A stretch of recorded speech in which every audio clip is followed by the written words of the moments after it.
அனைவருக்கும் வணக்கம். நாம் இந்த காணொலியில் பார்த்தோம்னா ஒரு கொஸ்டின் அமைச்சிருக்கிறேன். அதாவது விச் இஸ் பிகர் 2/7 ஆர் 4/5. அப்போ இந்த ரெண்டு இதில் எது பெருசு அப்படின்னு சொல்லி கேட்டிருக்கிறாங்க. இந்த மாதிரி கொடுத்தாங்கன்னா நீங்கள் உடனே இந்த கீழ்ப்பகுதி, அதாவது பகுதியில் என்ன இருக்குது அப்படிங்கிறத பார்க்கணும். ரெண்டும் ஒரே நம்பராக இருந்துச்சுன்னா நம்ம என்ன பண்ணிக்கலாம், மேலே உள்ள நம்பர்களை கூட்டிக்கலாம், கழித்துக்கலாம், என்ன வேணாலும் செஞ்சுக்கலாம். ஆனால் இதில் ஒரு எண்ணும் இதில் ஒரு எண்ணும் இருந்துச்சுன்னா இது ரெண்டையும் நம்ம என்ன பண்ணிக்கணும், சமன்படுத்திக்கிட்ட பிறகு தான் இதில் எது பெருசு எது சிறுசு அப்படிங்கிறத நாம் பார்க்க முடியும். அப்போ பார்க்க முடியும்னு சொல்லி பார்க்கும்போது இது முதல்ல இது ரெண்டுத்துக்கும் நம்ம என்ன பார்க்கணும், எல்சியம் பார்க்கணும். அப்போ 7க்கும் இதுக்கும் 5க்கும் எல்சியம் அப்படின்னு சொல்லி பார்க்கும்போது நமக்கு என்ன கிடைச்சிரும்னு சொல்லி பார்த்தீங்கன்னா 7 × இது 35 அப்படின்னு சொல்லி நீங்கள் ஞாபகம் வச்சுக்கோங்க.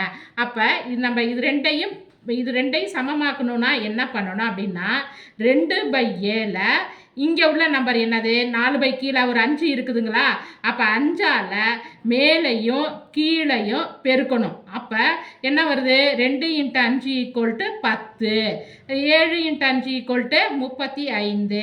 இப்போ இதை கொண்டு வந்துட்டோமா. அடுத்து இந்தது 4/5 என்ன பண்ணணும், மேலையும் கீழையும் 7ஆல் பெருக்கணும். அப்போ என்ன வருது, 28. இதில் என்ன வருது, 35. இப்போ நீங்கள் என்ன பண்ணிக்கோங்க, தனியாக எடுத்து எழுதிக்கோங்க. 10/35. அடுத்து என்ன பண்ணிக்கோங்க, 28/35. இதை என்ன பண்ணிக்கணும், மேலே இப்போ கீழேயும் 35 இருக்குது, இந்த பக்கம் 35, இதுலேயும் 35 இருக்குது, இப்போ இதுலேயும் 35 இருக்கு.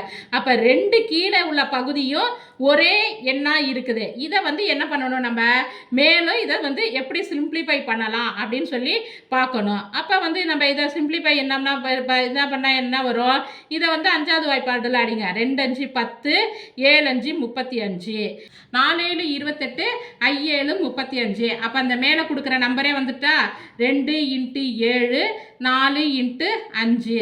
அப்போ இதில் எது பெருசு அப்படின்னு சொல்லி பார்த்துட்டிங்கன்னா 4/5 அப்படிங்கிறது தான் பெருசு.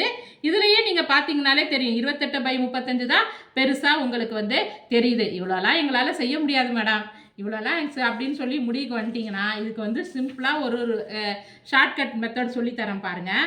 2/7 இருக்கா, அதை ஒரு 10ஆல் மல்டிப்ளை பண்ணிக்கோங்க. என்ன வருது, 10ஆல் மேலே மல்டிப்ளை பண்ணிக்கோங்க. அப்போ பார்த்தீங்கன்னா 20/7.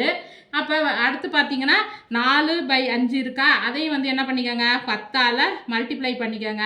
அது பார்த்தீங்கன்னா 40/5. இதை உங்களுக்கு சிம்பிளிஃபை பண்ணோம்னா மேலும் இதை வகுத்து பார்த்தோம்னா எல்லாம் வரும் 2.8. இதை பார்த்தீங்கன்னா 8. அப்போ 2.8 இது பார்த்தீங்கன்னா எத்தனை வருது, 2.8. இது 8. அப்போ ரெண்டுத்தில் எது பெருசு, 8 தான் பெருசு. அப்போ ஆன்சர் = 8 அப்படின்னு சொல்லி ஞாபகம் வச்சுக்கோங்க. நன்றி, வணக்கம்.